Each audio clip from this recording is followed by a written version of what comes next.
There is a perfect example of motherhood out there. We've all felt its presence. It lingers in our social media feed, in the products we buy, the answers to the questions we research. Even though we know it's not real, we feel it spotlight what we could be doing better. Join two best friends as they step off the stage of motherhood and go behind the scenes with moms from different walks of life. The Momcult Podcast. Real moms, real talk, real tired. Welcome to the Momcult Podcast. I am Sarah Parker Massey. I am Joy Todd. Oh, and then welcome to the Momcult Podcast. Our guest today is fantastic. I first learned of her when she was, seemingly I felt like at every show, dancing in the front, music show, in a way that seemed like free and fun and awesome and like charismatic. Good energy. It was really good energy. And then I got to know her, and she's one of the realest women ever. Haley's country, so I probably will feel safe and at home. Let and maybe that will come out. On out. Yeah. Mm-hmm. I like it. That'll come out. I already said my daddy. Before. She's fun and funny and high energy and always down. I just wrote that down. I don't need to be reading this like this. Just straight off. She's always I feel like you're giving a toast at her wedding. That's what I like to do. Is that not what an intro is? Is that not it? I guess it kind of is. I like it. I have anxiety about it. I feel anxious. I love saying you it, doing intros. This is like how I write a text, but it's maybe a little much for in person. Okay. She is amazing. Just kidding. Let's see. She should be in commercials to sell hair products. Her hair is so fantastic. It really is incredible. And if that's not annoying enough, she's also super smart. She is a nurse practitioner. And most recently, she is, in my opinion, I don't know if she'd call herself this, but a burgeoning fitness influencer. I spent personally $80 last year based solely on how fit she looks. So she's the wife of a traveling, very gifted musician, but this isn't about him. Hell no. No. And she is the mom of one, a feisty little lady named Dylan Liu. Mm-hmm. I knew her name, but I was checking on her middle name. Welcome, Haylee Morphew. Welcome, Haylee. Is it Young? Mm-hmm. Haylee Young. Mm-hmm. Why would I say Morphew? It's in my phone that way. Wow. I mean, I know Young, but I just thought you didn't change it. I think I have people that after they got married, their maiden names are still on my phone. And I totally. I don't know, I don't want to change it. Yeah. Because they're that's how I know them. Yeah. Your identity. You're still. Yeah. Haylee Morphew Young is great. Haylee Morphew Young. Welcome. Tongue twister. Thank you, ladies, for having me. Of course. Hey, y'all. Hey. I mean, I wish I could deny this country accent, but it's so impossible. Good. So, how's your week? How's your day? How you doing? Oh man, it feels kind of like a blur.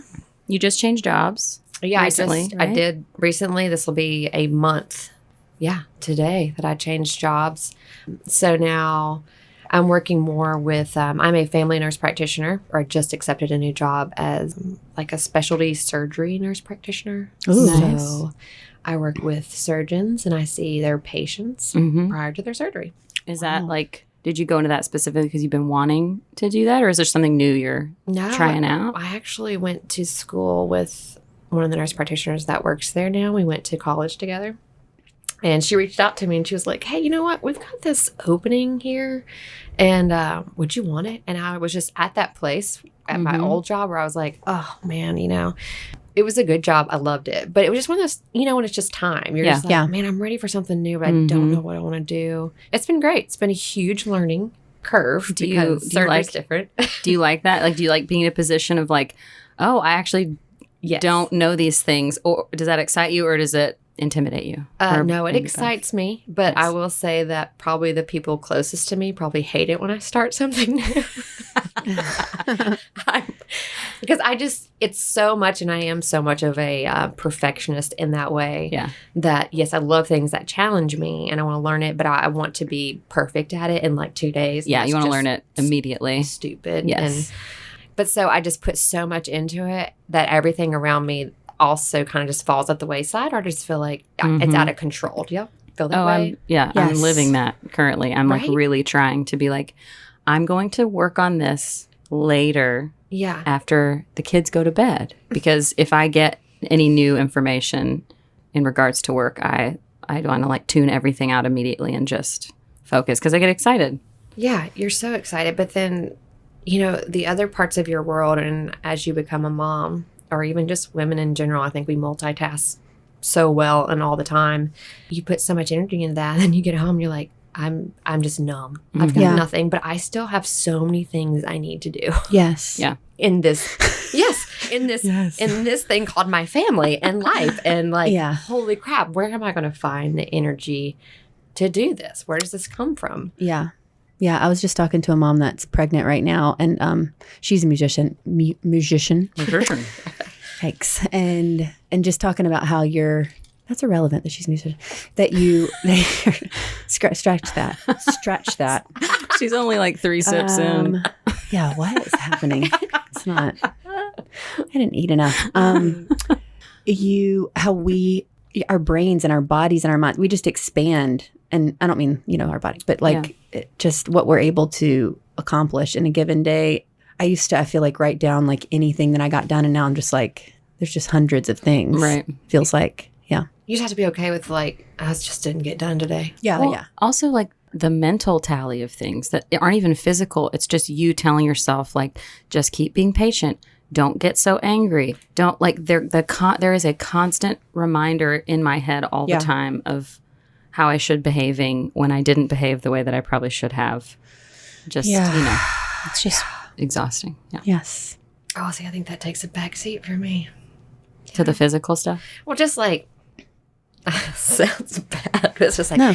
I was kind of an asshole. But I'm just like, Oh, well. No, I mean, I think I feel like I need to learn to be better at that, to be okay with someone not being okay with me, because I have a huge need for everyone to be happy with me at all times. Okay, so I will say that's also, I have that, I mean, being a nurse, that's my number one thing. I want to make sure everyone is taken care of. And if you have a problem, I want to fix it and call on me. But that also gets to a place, I feel like this week, I have just been like, and after this month, I was like, okay, the new job, there's been a lot of other things that I went through this month in transition. I was like, this week I feel like, man, I'm getting walked all over. I want to put my foot down, and I'm not going to care that what I'm saying here is hurting that person's feelings, because guess what? I'm also hurting, obviously, and you're just as important. Of course, hopefully there is a conversation to be had if you feel like those feelings have been hurt, but I think as moms, we really have to be, and I love the dialogue of just being like, it's okay to have a boundary and to be, maybe you want to be respectful, but it just seems so awkward for us to stand up for ourselves and maybe feel like we're being that asshole. But maybe I wasn't an asshole. Maybe I just said what I needed to say. And that's how I feel. I'm like, all right, let's go about our business. Yes. I feel like that's where I'm getting. And I don't know if it's just because I'm so busy that I'm like, I can't sit around and care about everybody's feelings right now. I feel like it comes with age too. Like I'm excited about getting older and just giving less of a shit. Yeah. About the things I don't need to care about. Yeah. I have recently thought several times, I really don't care what they think. I don't care. I don't give a shit. I think I say that out loud. I don't give a shit what they think. But just to yourself, you would never. I do say it sometimes out loud. I remember specific. Yeah. I need to paint the picture, but sitting in my bathroom. We're all getting to that point. It's just like, I don't care. Especially after the last 2 years. Oh, seriously. I'm like, we have put in our work. Yeah. But to be clear, I do care a lot still. It's just sometimes I really don't care. Okay. Yeah. Got it. And it's usually those people that are closest to you. I think it's like, those are the people that probably get the worst of it. Oh, for sure. Oh, yeah. Yes. Unfortunately. Yeah. How's your week, Joy? It's been fine.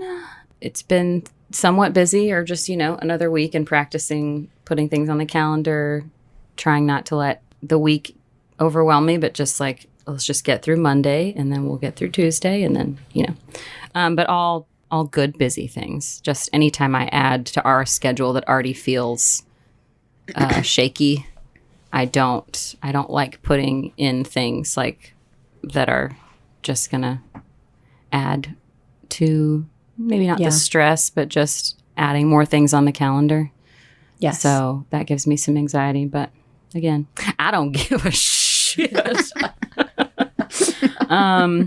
Also, fourth graders apparently say hot, like somebody being hot, in 4th grade. And I was just like, I don't know what to do with that. Like they tell your daughter she's hot? No, Ava was just like, He's hot. so-and-so thinks so-and-so's hot. I was like, I would What? say at 4th grade, I started saying he's fine. I would be okay with that. Sure. Yeah, we were in the boy band. Hot just then, seems right? ridiculous. I wasn't. Don't mean to brag.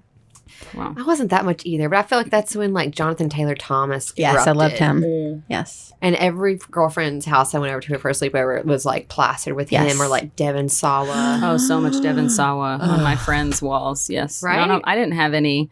I was like not listening to secular music for a year and going to church like 3 days a week. Yeah. So my room Michael W. looked a Smith. little different. Yeah. Oh, and that's what were they called? Shut The up. Bop magazines or something? Kids Bop. Teen Teen Bop. Bop. Kids Bop. Teen Bop. No, that's the thing now. I mean, my girlfriend used to call each other and she would just read the magazine over the phone to me because I didn't have it. I used to love taking those quizzes. Yes. Yes. Mm. I still love quizzes. Yeah. I would take Personality I'd take a tests is what we quiz. now call them, Yeah. but they're the same thing. Who am I? Yes. Yeah. Still tell Please, me on this magazine, tell me who I Being a am. mom, that's the question. anything like that you have. Send in right in. I'm taking them all, but I'll take more. How are you this week, Sarah?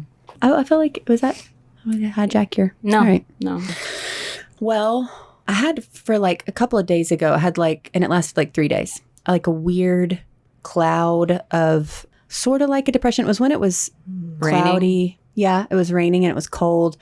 It was like an aching feeling, and I could kind of look at it from outside, and I kept talking about it, like to Eric, and to say like, I know this is not logical. Like I felt like it was chemical or whatever, and I didn't really know. I don't have like some big bomb to drop about that. I just, I was like, am I drinking too much? Is it long COVID? I don't really know. It's my sugar low. What's going on here?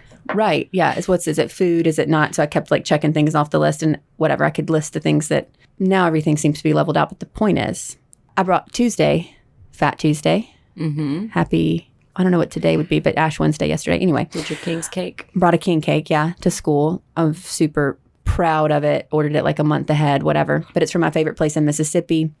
And now everybody knows not everybody knows, but people just don't put the baby inside the king cake. If you don't know, a king cake comes with, or like a baby that you put in, or the meaning is like I don't know. I don't need to do a history lesson on it, but you get there's a baby in a king cake, and whoever gets that slice it's lucky. So I'm bringing it to a group of 2-year-olds. The button. Yeah. Holla. Sorry. Delete that. I didn't mean to say that.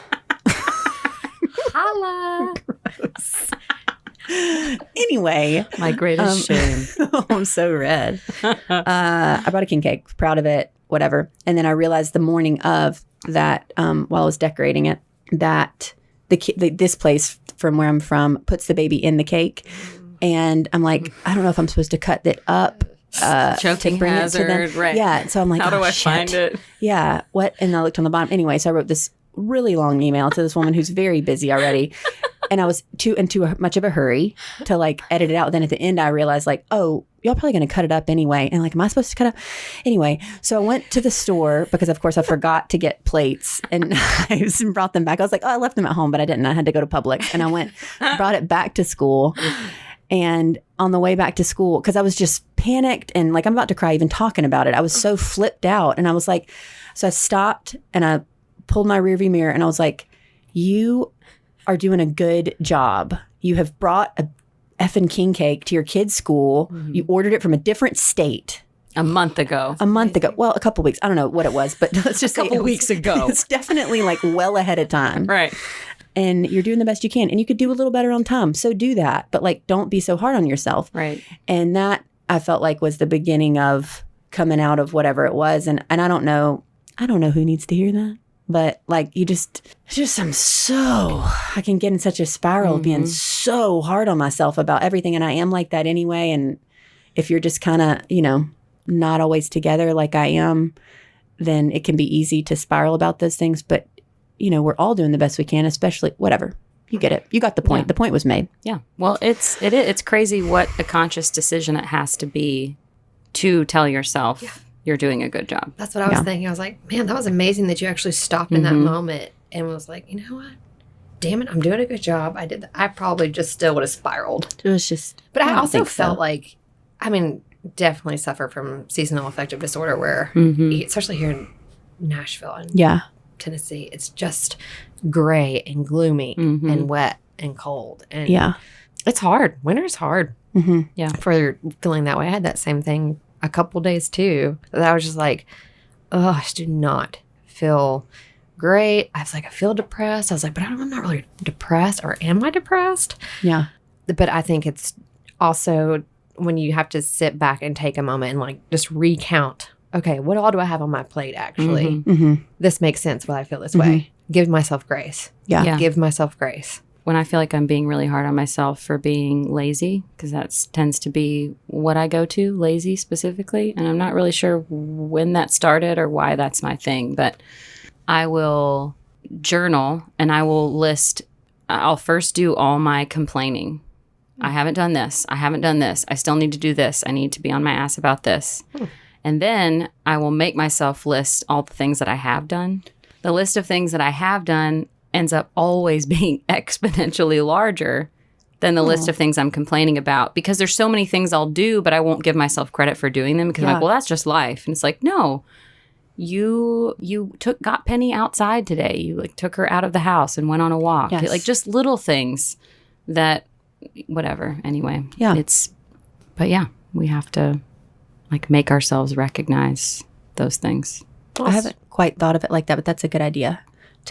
I do like to look at my done to-do Right. list stuff, Yeah. but that's Oh, a yeah. good like thing to make it like practice.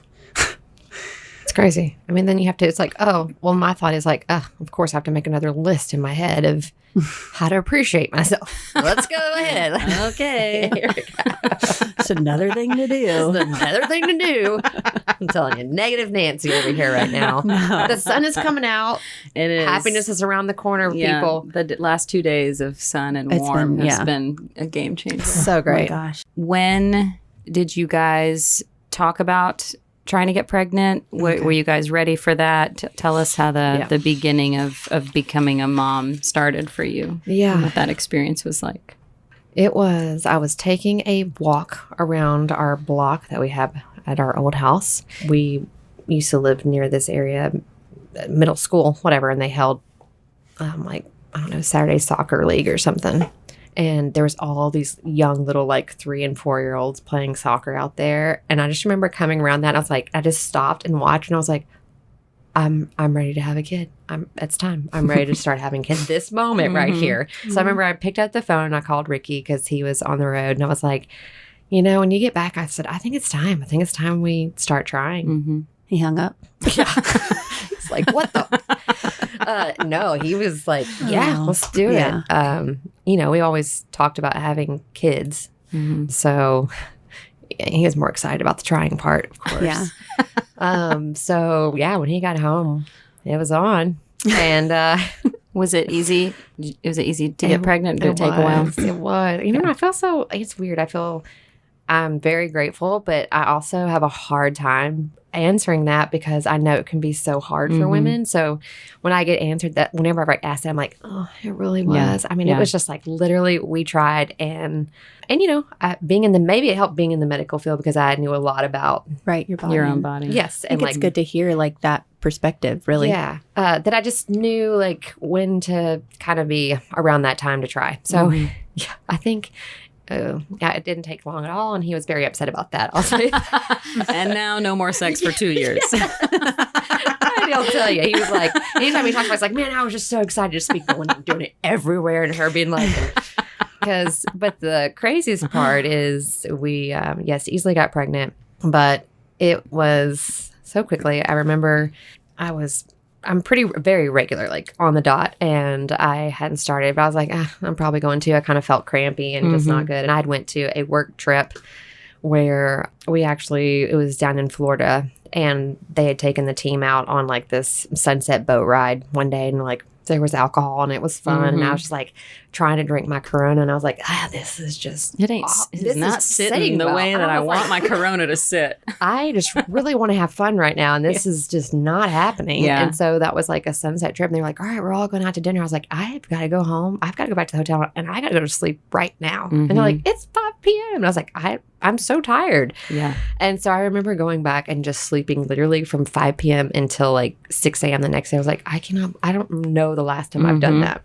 And so when I got home, Ricky was on the road again. He was actually in California at this beautiful winery. I'm, back here working. And I was like, all right, well, I guess I'm kind of late. I was like, I'm going to get a pregnancy test. And I think it literally was a day late. And so I went to the Walgreens and you still feel so shameful buying a pregnancy test. I'm like, I'm married.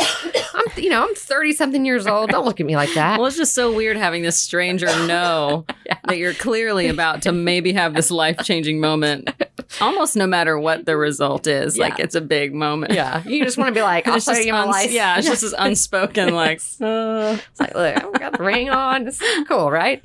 I go into my bathroom and I get to go on and my little cat's there, Goldie, and she's sitting there just staring at me. And literally I move it out and like already it was positive. And I was like, oh my God. And then I didn't really realize that like, okay, so what's the next step, Haylee? What are you going to do when you get that positive or that negative? Because no, he's not here. Right. And he's not going to be home for another week. And I was like, oh my gosh. I was like, Goldie, I'm pregnant. I was like, I'm freaking pregnant. I'm like having this huge like meltdown. Right. And then it goes into like, oh God, I don't need to tell anyone. Right. Because I was like, you're the first person you want to tell is your husband. Yeah. And he's on the road.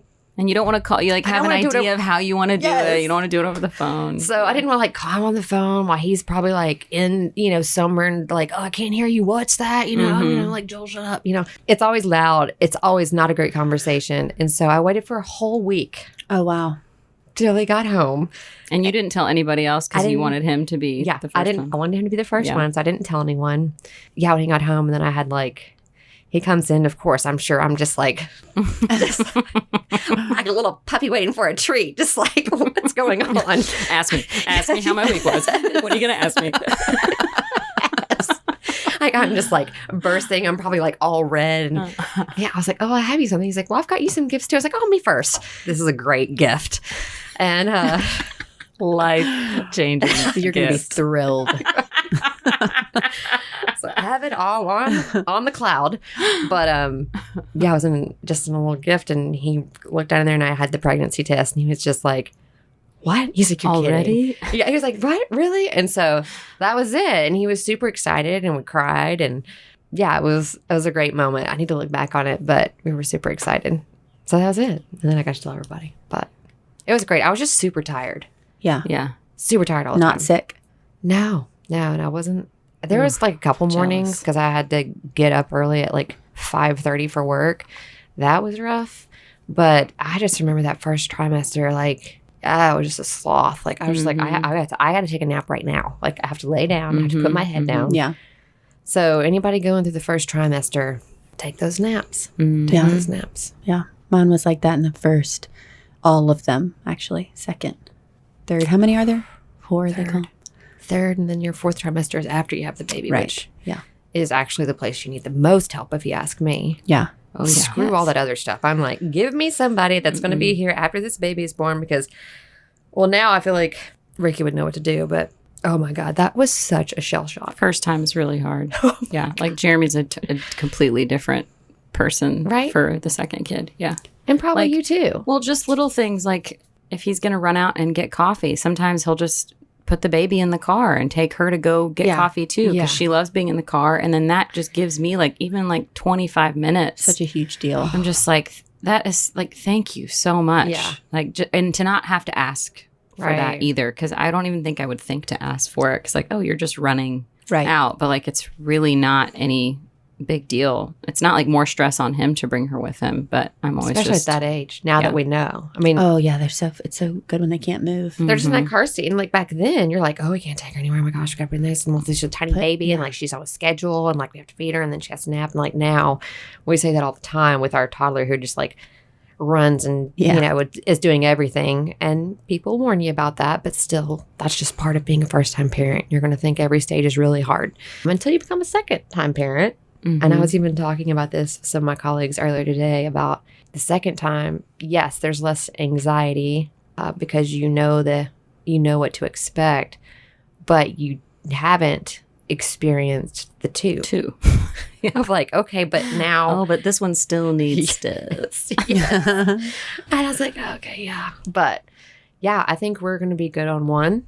I think we have decided that one and done. I always thought I was going to be a mom of 3 boys. Ooh, I was going to have 3 kids, back when we had 3. I used to say weird numbers too. Yeah. Or maybe 2 boys and 2 girls. I'm sorry, that's what I wanted. I really thought Dylan was going to be a boy. So whenever we got the results and it was a girl, I was just like, not devastated, but I was just like, oh, I just really wanted my plan. Yeah, just like, I wanted this. Get what I want. And I just thought all the pink. I just don't want all the pink. But she's a purple girl, so it's fine. There you go. What a blessing. That's all I want. That's all I want. Just don't love pink. Oh, gosh. So your pregnancy was easy, Oh, yeah. would you say? Except for the birthing part. I was about to say, what was your birth like? Oh, man. Go on. I think that's why I don't want to have a second one. That's my favorite noise. What's the birth like? Jeez. I had all the anime and the natural birthing in my head of what it was, hypnobirthing. And I'm going to have this baby. She is going to slide out of me. This is going to be the most spiritual experience of my entire life. And I'm like, I'm a goddess. My body is incredible. Lay on my chest. Me and Ricky are going to connect in a way we've never connected before. Complete opposite. Yeah, I tried natural labor, did for 12 hours. Ugh. Whoa. Yeah, ended in Wow. kind of an emergency C-section situation. Oh. But there was a moment in the car where the contraction was so bad. One, I thought, like, I'm going to have the baby in the car. And this is the nightmare, my husband's nightmare, because he's told me, he's like, I don't want to have his baby in the car. Don't do that to me. I was like, it's going to happen. But there was this huge contraction. And I really think at that time she flipped sunny side up because she was sunny side up. Because it was just the most horrific pain. And my pain changed after that. Because I was a lot of like back, but I could breathe through it. Right. So by the time we got to the hospital and, you're walking in, and I'm thinking I'm going to walk in and these ladies are just going to just like grab me up and get me into a bed. But that wasn't 12 hours later. Yeah. And I walk in and there's just people standing around, nurses behind there just tapping on her little computer. Oh, yeah. I don't care. I'm like trying not to scream because there's kids. And I'm like, Ricky, I've already pre-registered. I did all the things I'm supposed to do. Aren't they just supposed to take me to a room? And I didn't. So we just sat out there and I'm like yelling in front of these kids. Finally, they get me back there. They check you. I was pretty far dilated at that point. Get me to a room. Continue to try natural labor. And then there was a lot of problems with her. Baby, she started having a lot of decels. It was just going into some really bad stuff because there was a point that I was laboring and I swear 50 people ran into the room and literally like knocked me on the bed, put me down, put a mask on me. That really freaked us all out. Yeah. But I also knew, I was like, oh, this isn't good. So, of course, I continued to still think, I can do this. I can do this. My actual OBGYN came in to me because it was on a Friday evening. And he's like, you're doing great. I got to go to a Preds game. So I'm not shitting you. He's like, but this doctor. He's great. He is. I've never met him before, but he's going to take care of you. This guy. this fella. I was like, at that point, I'm just like, you're just barely able to visualize anything. You're just trying to like not pass out. Like that's how I felt in between. I could definitely feel the waves coming. Like it has, when it's described, that wave, I could feel it. I could feel a peak and then I feel it come down. And I knew I had like what felt like 10 seconds, which was maybe like a minute or so before the next one. And I was like, I don't care. And I was just like, just leave me alone. Yeah. You've been with me for 10 months and you're going to a Preds game. And he said something like, my wife would kill me if I missed it tonight. And I was like, get the out of here. But actually it turned out to be a great thing because the doctor who did take over for him was so supportive of what I was trying to do. Yeah. And he let me natural labor and he finally came to me after I was super exhausted. And the second time of everyone running in and having like another emergent situation, he was like, we're going to have to take the baby, like, at this point. So the cord was wrapped around her neck, and then she was stuck in the pelvic canal. And so he's like, she's not doing well. And my water had already broken. So he's like, it's been too long laboring. Right. So we had a C-section, and she was born at 12:11, and there we were. And then I think I got to hold her at like 5 a.m. because I was in so much pain afterwards. I think I literally felt like I had been run over by a Mack truck. Well, you had to do both versions, kind of. It You was know what I just- mean? I Like know. laboring that long naturally, and then Yeah. also having to do the C-section. When it was over, were you just like, okay, well, that's how it went down? Or did you have any like Yeah. depression or PTSD because you ended up having a C-section? Or I think I just had, I don't know. I wasn't against the idea of like, whatever it takes to get my baby here safely. I'm Right. fine with that. Right. I just think it was so painful. And then I remember, I think one of the hardest things that hit me was being in a group of women. And we kind of, everybody talks about their birth story because that's our right at this point. It's like, make space for that because it was a lot, whatever it was. right. I remember one person saying, oh, you got the easy way out. You got a C-section. And can you, let's not say that. People say like so many things. It's like, what? Why would Just you? go ahead and tell you that's not what you want to say. That is terrible. So that part I was like, oh, of course I just want to be like, oh, you have no idea. But surprisingly, I bit my tongue and didn't punch her or anything. But Yeah. I think just the whole idea of like going through that again, Yeah. I would definitely, if I did by whatever chance get pregnant, I think I would probably opt for a C-section just because I would never want to experience that again. And now medically going back over it, I'm like, man, this is how women probably died back in childbirth when we didn't have these options of being in hospitals. Oh, yeah. And I really think there is we need to bridge the gap between natural birthing and it's gotten Our bodies can do this. Yes. Just let it's And like, yes, we got ideally, it. sure. But But there's also reasons that we did institute people Right. coming into hospitals and Right. the reasons of this. And we need to, I am all about a woman having a voice in this. And I don't know, I'm trying to be very neutral. neutral. I was going to say country right now. I was like, that's probably not right with the political crap going on. I'm just whatever. I'm just like, I'm trying to be very neutral on each side, but there's a reason and we need to bridge the gap. And it's gotten better, I think, with midwifery and everything. But And this podcast. this podcast. This doing the podcast Lord's is work. changing lives. Yes. Yeah. That hospitals don't hate natural birthing ideas and that the Right. natural birthing people aren't totally against a hospital. Right. Right. And we're It's there. not black and white. No, Yeah. and we're getting there, but it's still really because I was even in the natural birthing part of this hospital that I was at, and still wasn't like I still felt very sterile and Right. very regimented, and so we still have a long ways to go. But we have to realize that a lot of women died during childbirth, which brought along a lot of the things that are put in place now. And just like anything, it takes a while to like research and gather data. And when there's anything medical, that is completely what we go off of is just continuous education. It has to be years of it before we're like, okay, this is safe. Right. Totally. Unless it's COVID, but anyways. Of course. Yeah. And there's so much emotion and stuff around it too. It's like, Yeah, it's sensitive. It's so sensitive. But I just think it's imperative. I support a natural birth, and there's so many people that do have that blissful birth, and I am so happy for those people. But there's always a good reason to have another plan for safety Yeah. with hospitals. So Yeah. I was happy that I had mine and I was there. So, but she's good. Yeah, she's 4.5 and just full of so much energy. Energy. Oh my God, so much energy. You are our first guest that has a traveling husband, where you kind of go through the stints of time of being solo and then adjustment to when he comes back in town. And I would love to hear how that experience has been for you. Man. Well, I think it's really hard, really freaking hard, because that is his passion. And, I guess that's something you talk about. And Ricky and I had talked about that prior to having Dylan. But I think I was so independent. His traveling never bothered me. And you're like, I got this. It's fine. Yeah. That's me. Like, Yeah. I'm like, oh, I can do this. It's totally fine. Yeah, like I want you to stay happy. I want you to I want you. I would never not keep want doing you, what you're Yes. doing that makes you super happy. Yeah. I never not want you to do your passion because then you'd be resentful to me and like, well. Well, he resents me anyways. Haylee always learns the hard way by experience.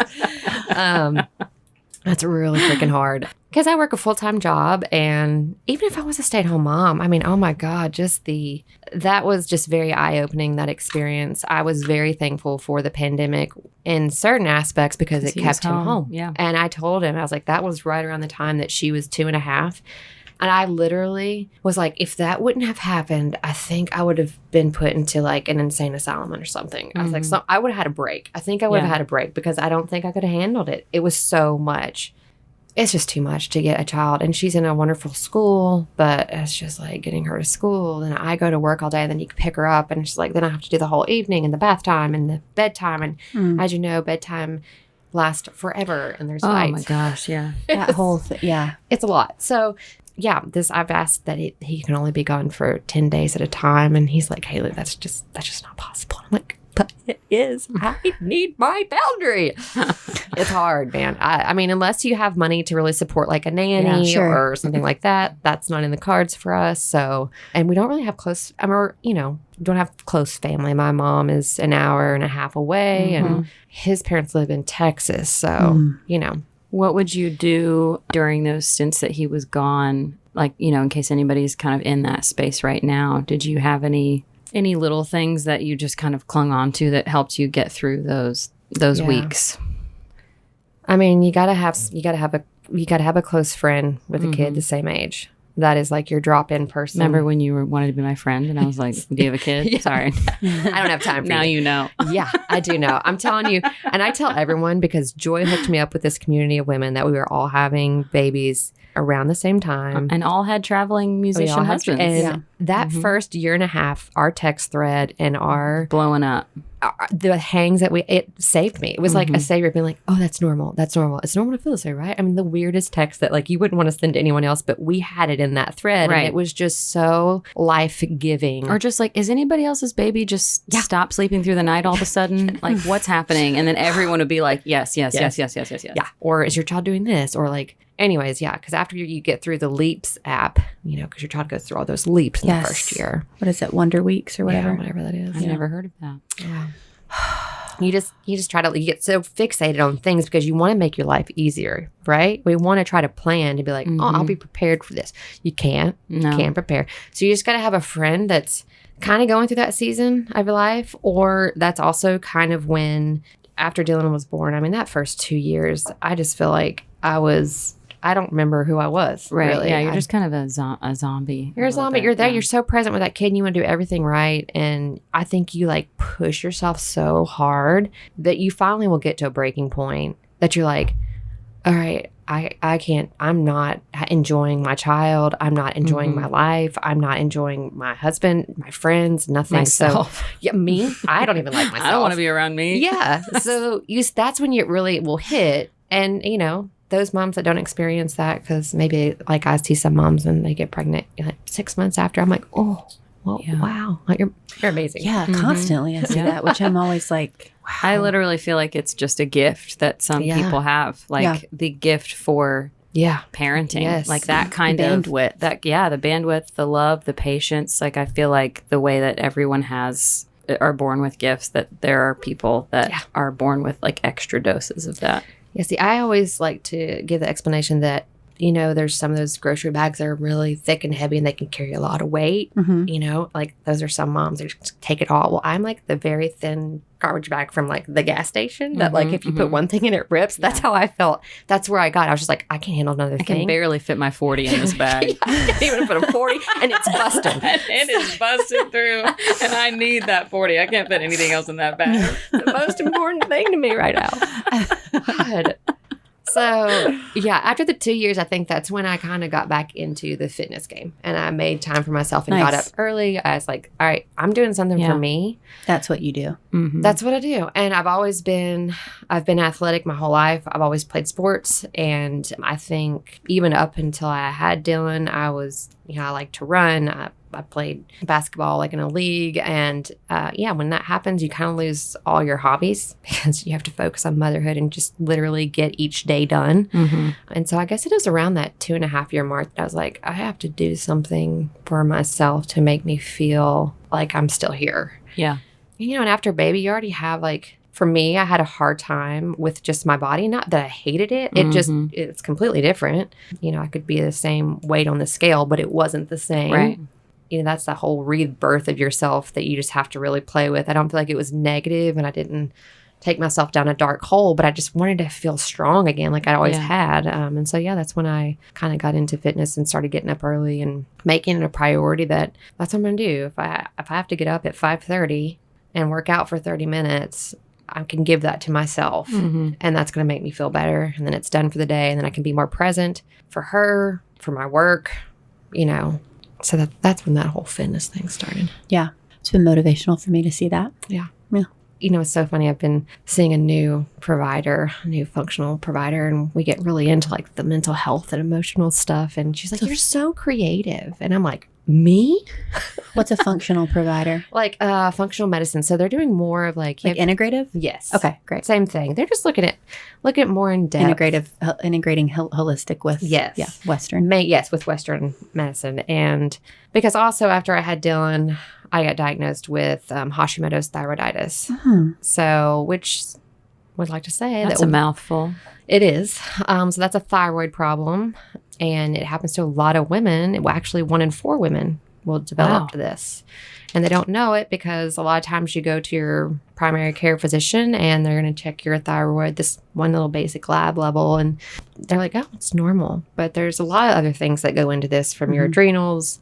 And it makes a lot of sense when you look into it, just because of the stress that women are under, one, through childbirth and just also pregnancy. So, and then you have your kid and you have to breastfeed, and there's just so much That's happens. what one led to the other. Yeah. So, and I didn't even know it really. I was very tired, but I just thought, well, it's motherhood. Right.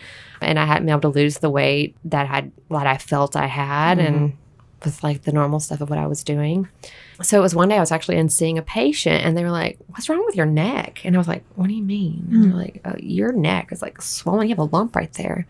So immediately I found it. I was like, "Oh my gosh, I do. I had this huge lump on the right side of kind of right here on my throat."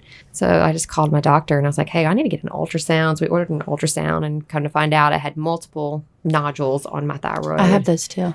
Yeah. So that's, and then they punted me to endocrinology, did some more testing, and they found that I have Hashimoto's. I actually am managed just by diet right now and taking supplements. But so what does it do? What does it mean? What does it do? Well, just it means that my thyroid, I have antibodies that are attacking my thyroid. And so your thyroid is just kind of like, that's the regulatory system for your whole body, from how you deal with stress, the fight or flight. And so you can only imagine how mothers, this is triggered all the time. And so what will happen is I try to manage this with, just being very cognizant of diet and things that I'm sensitive to, and it could be another whole podcast. Right. But just to kind of give you the Reader's Digest of this, supplements that kind of help support that, staying away from foods that trigger it, and also knowing my stress levels is big for me. Like, I just have to really be more mindful of that and know that, like, hey, this is going to be stressful for me, and I need to take a few moments. I can't just like power through it anymore. Right. And take more time to like do the things that are mindful and more calming to my system. Is the fatigue like the main? Yeah. It was mine. I mean, I was so tired. Outcome? Or are there other? Yeah, I mean, fatigue, brittle nails, dry skin, eczema. The most brittle nails of anyone I know. Dang. Gotta get my thyroid checked out. Or a lot of women that just are like, hey, I can't. Everyone's going to be getting their thyroid. For months, and I haven't said anything. So that's what it'll end up doing. It just attacks your thyroid until finally your levels get so bad that in westernized medicine, we check your TSH and they're like, "Oh yeah, you're like completely off. Here, take Synthroid or levothyroxine." Right. But there's a lot of other things that we can do prior to that. If an endocrinologist is listening to this, they're gonna be like, "You're lying, endocrinologists out there.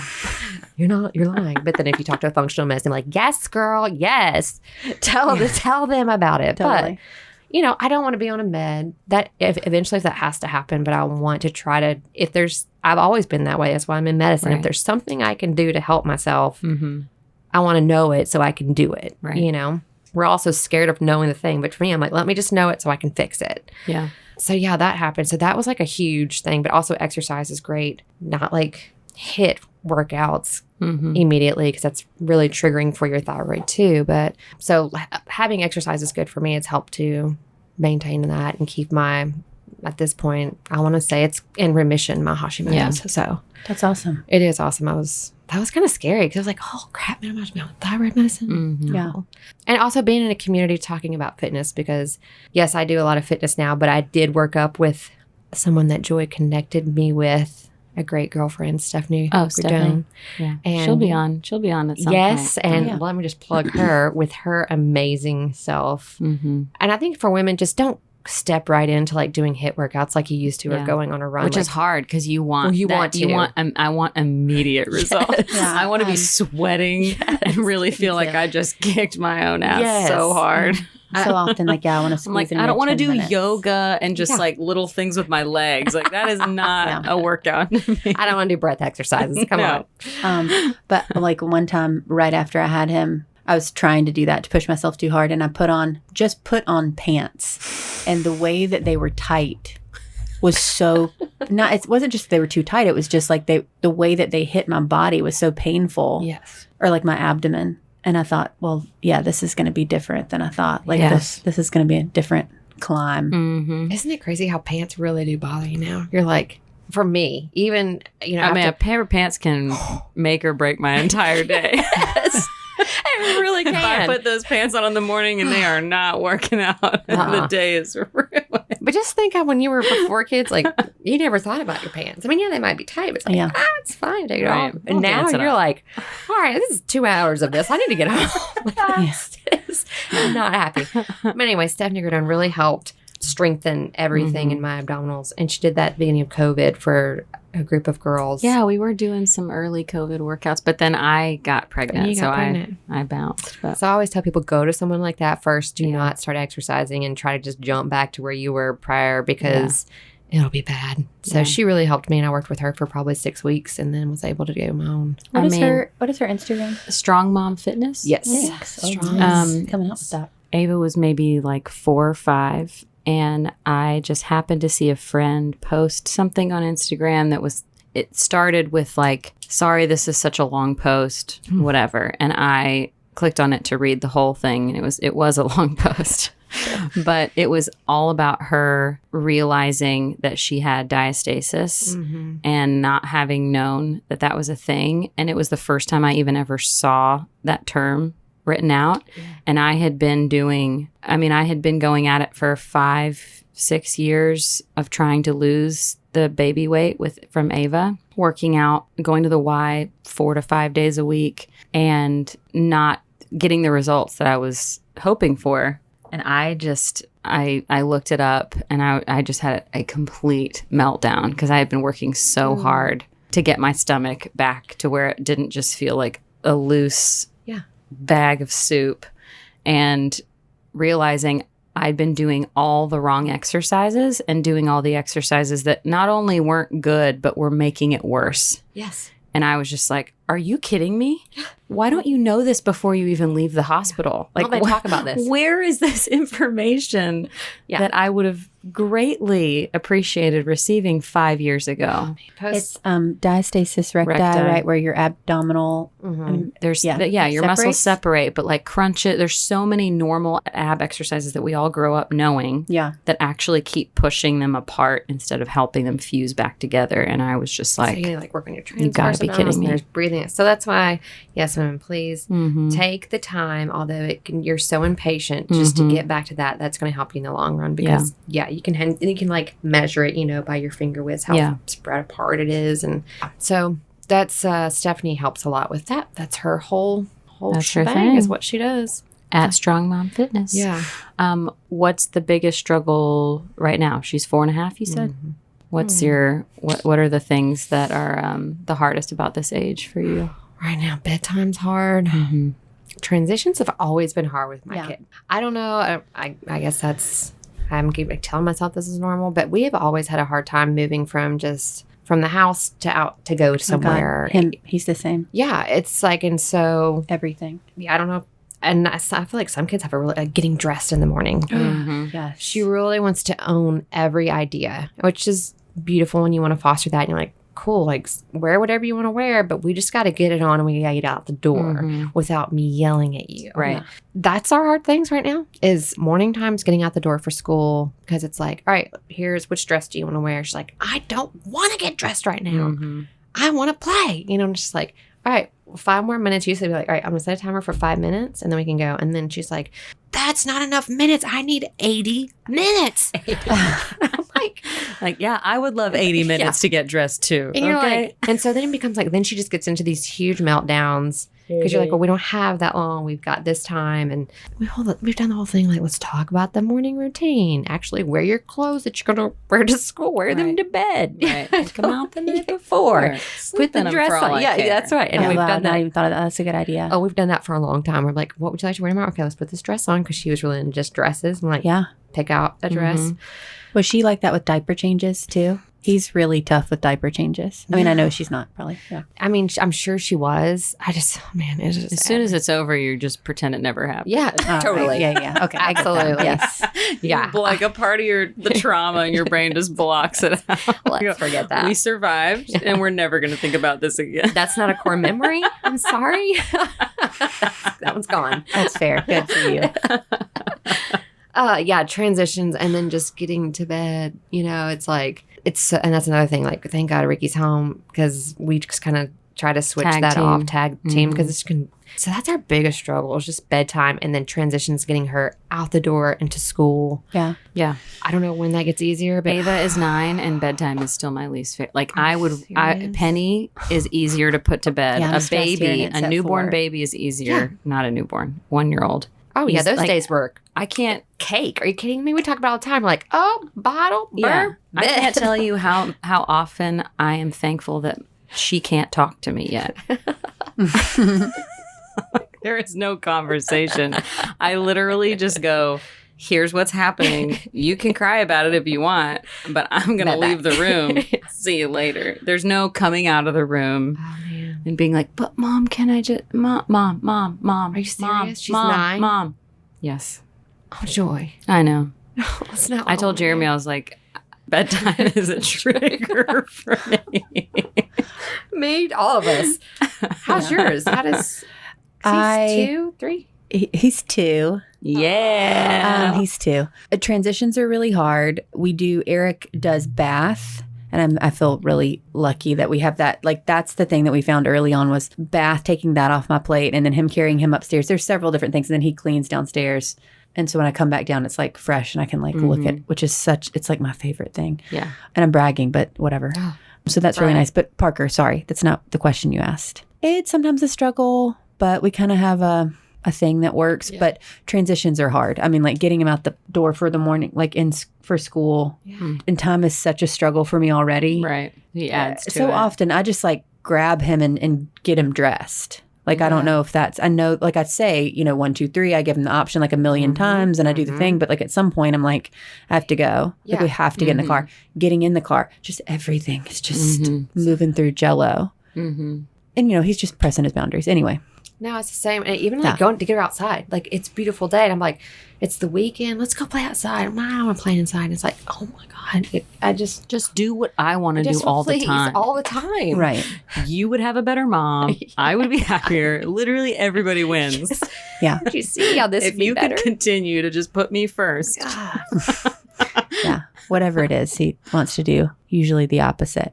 But it's pretty clear, especially at this age, what he's doing. Like just trying to assert his individuality and stuff, which I presume is going to then continue. Hearing that still exact same things happening at 4 because it sounds like they might be similar in that way as, jarring. Yeah, it is. It's hard. And you want them to have it. And the good thing is I feel like, thank God we all talk about this more than I feel like our mothers did. And there's so much information. Like my mom and I talk about this and she's like, oh, I just didn't. Well, first off, she's like, oh, I don't know. I don't remember. Well, she's like, I don't know nothing about that respectful parenting stuff y'all do. She's like, when I need them to do something, I tell them. It's like, she watches my child. I'm like, you do it, Mom.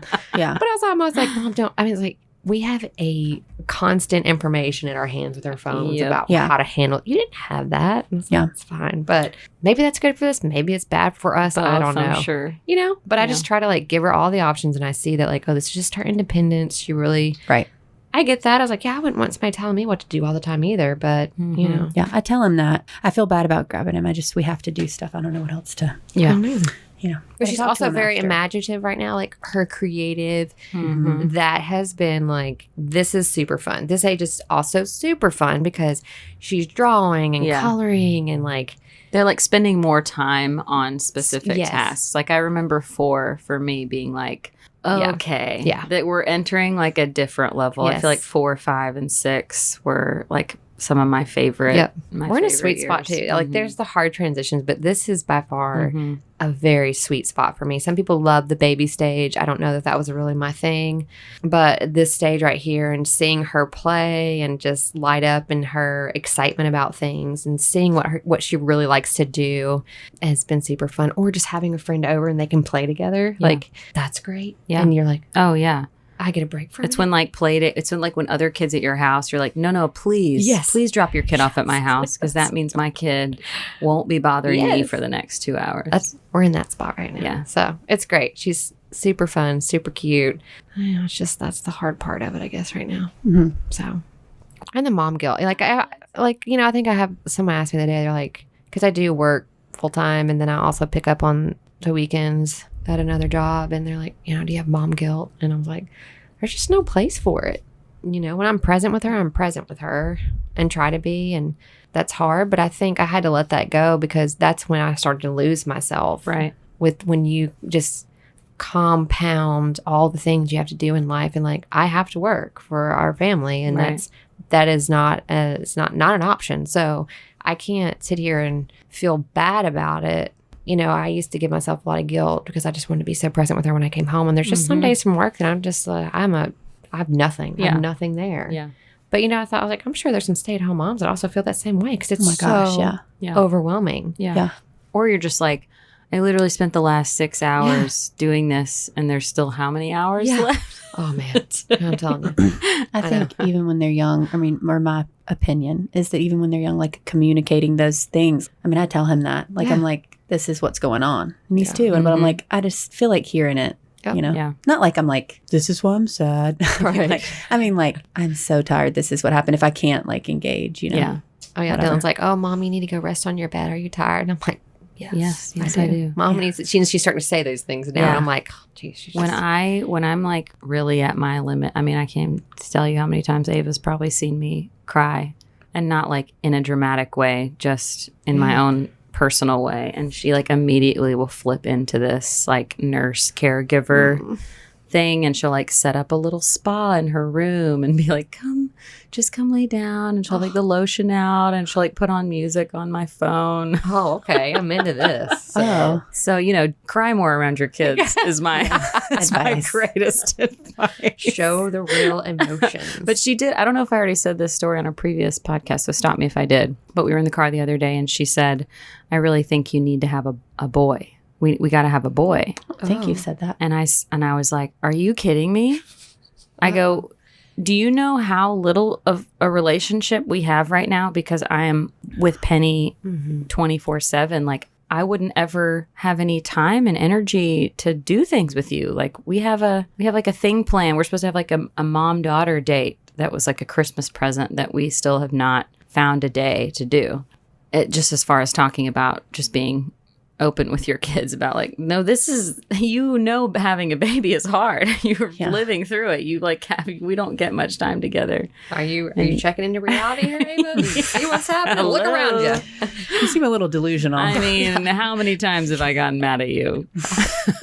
The temperature of the room. And she goes, but we have to have a boy to carry on the family name. That was so cute that she was even like aware or cared.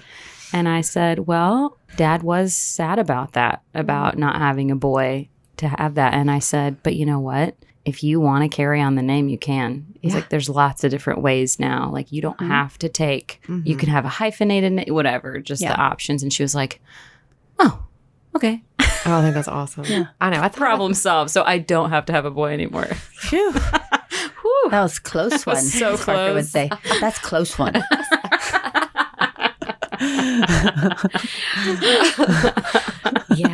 No, I thought about that too. I was like, oh, but I can't. I always wanted a boy. And I was like, I can't. Mm-hmm. I can't have a traveling musician and this. I was like, I don't, and live in Nashville and not have help. I was like, it's just not affordable. Yeah. It's just, I can't even imagine it. I really can't. I told Jeremy, I was like, I think the only way I could handle a third kid is if we were super rich. Yeah. And I could have like, not a live-in nanny, but like, I am their only job. Like, is just the around the clock help. Yeah. Oh, I could have several kids that way. Me too. In fact. Let's do it. Let's get rich. I'm waiting. What do you think we're doing here? Yeah. Oh, we're building something. An empire. This right here. This one right here. Huge. It's going to set us on the trajectory for some big things, ladies. Big bags of cash. That brings us to Uh-oh. the real reason we're here. Yeah. Pop culture corner. We need a. We do. Need a song. We really need a little needs like intro. I don't know what it is, but you know what? I'm going to see Gabe tomorrow. I'll ask him if he can tell make him a little, really. Tell them to make it really make good. it poppy. Yeah. And culture. Really short. And really, Like one, like literally like. Anyway, we'll workshop it after. Y'all paying for this? Because I'm not signing up for it. Paying for what? The little pop song. Somebody to make the song. Yeah, the ditty. Because you can get you can make a ditty for a commercial and get a lot of money. a lot of residuals. Yeah. Yeah. Oh, you got some ideas. I mean, I can. If it's going to make some money, I'm a hustler, Can baby. dig it She's out. a hustler. She Anyway, wants I all could- the money. If I'm doing anything, I better be making some money from it. That's They're paying me for this right now. true. That. How much does Dylan pay you? Oh, Yeah. that's my only debt. Just kidding. Holla. Holla. Well, I can't cut out the first one now because then no one will get the second reference. No, and then they'll just hate me. Okay, so we're going to talk about Emily in Paris. I'm ready. Go. Emily in Paris is a Netflix series. I heard it was written by an algorithm or like written just, and I'm sorry if you're a writer on it, my bad, but that's what I heard. It's Phil Collins' daughter is the star, Lily Collins, and she's like impossibly pretty. She moves to Paris. The hot doctor from Grey's Anatomy is the frumpiest person on the show. The outfits are dumb but perfect for her, but they're dumb. The guys are like incredibly hot. Honestly, like almost too hot for her. No offense. I mean, she's stunning. And I don't know, whatever. It's physical. I'm sorry to say it. And like it's something you can watch while scrolling on your phone. Some people funny. Oh, some characters are funny. And I really like this lady, Sylvie, I think. Mm-hmm. And it's like eating candy. It's just really easy to watch. And I made a note about Haylee being really well put together like Lily Collins. Dang. I did. She's always just everything is so and I don't mean this. I don't mean no pressure on you, but yeah, everything is. You guys really should see perfect. me right Okay. now, how That's all. perfect this is. You did Right. good. Thanks. Nailed it. Nailed it. So now and then we just talk about what you think about it yeah. quickly. Nothing Sure real, about the no show. low pressure. I will say that she had to talk about that because it's the only TV show I've watched probably in the last. Hey, I don't know. There's a lot of heavy TV out there, so I get why. I mean, in at your the end of spare the- time, and the episodes go by fast. It's just Yeah. an I easy. think they're like 20 minutes. Yeah, it's just. Well, an you know, easy here thing I to have did turn on. to Emily in Paris because I also tried to. I did watch Maid, and that was a wrong Oh my idea. gosh! I said no. Oh my gosh! The first episode, I was like bawling, but then I no. couldn't stop watching No, it. it's so good, but it's so heavy. Oh my God, it was so There's so heavy. many mom moments that I was just Okay. ugh. Yeah. So don't watch that if you're having a hard time. Go on to Emily in Paris because, like you said, it was just something that I could completely zone out Right. and just watch. Yeah, I'm so glad you mentioned the outfits because that was like the one thing that I was like, it's so insane thinking that this person has a different insane outfit to wear for Every single. multiple outfits a day. Yeah. No one has this type of wardrobe, but that's also a huge part of the show. That's the I whole feel part like of the show. is Well, kind of a Sex in the City-ish thing of just like, It wishes, but yes. But yes, it's so but like, bad. It's so bad, right? It's so Yeah, bad. it's terrible. Like It's I wanted more. You're Yeah, in no, Paris. it's not This is great. the mecca of fashion. but I watched all. Oh, you mean the fashion's bad? Yeah, it's horrible. Yeah, I was like, okay. Oh, I know nothing about fashion at all. I don't either, even but- understand why the people who decide what is great is great. I Yeah. like that. No about you. idea. I like that about you. They don't. I don't have anything smart to say to that. Just don't watch it for the fashion, but it's kind of they're wild and crazy. And it's like, well, this Yeah. is totally the opposite of what I would think of this. It's where like you're at. the TV show version of reality TV almost. Like the same kind of guilty pleasure of just like, oh, Easy. this doesn't matter. I don't have to think while I'm watching it. It's not going to make me just- sad. Yeah. I get to see like cool shots of Paris. Yes. Right. So you heard it here. If you just want to like really turn off your brain and watch garbage, watch Emily in Paris. Well, so many women watch those Real Housewives. I do. She does. Yeah. Don't That's say why anything. this whole thing started was Oh. because she loves. Yeah, I like just she's got all real the garbage shows. TV. Like Yeah. I watch anything horrible, anything like where your brain is shut off. It started with I really needed like I went through like a sort of difficult time, and then it was like helpful, like to see just terrible people that are Make you feel less terrible. yeah, make me feel less terrible. And now it's like a comforting thing. Are Really, they still doing them? Like there's actual new Oh, yeah. episodes of Real Housewives? Real Housewives. Yeah. Oh, it's They're building new franchises. forever, I think. Shut up. I do think it will like peter out. People are saying like it might, end. Some of them will. And anyway, it's interesting. Well, Haley, thank you so much for being here. Oh, thank you guys for having me. And sharing you. with I us. feel really important that I got to come on this podcast. no, thank you for taking the course. time. We Yeah. really appreciate it. The doctor and everything. Oh, wow. Just me. Moms hanging out. Yep. I love it. Thanks for having me. This is fun.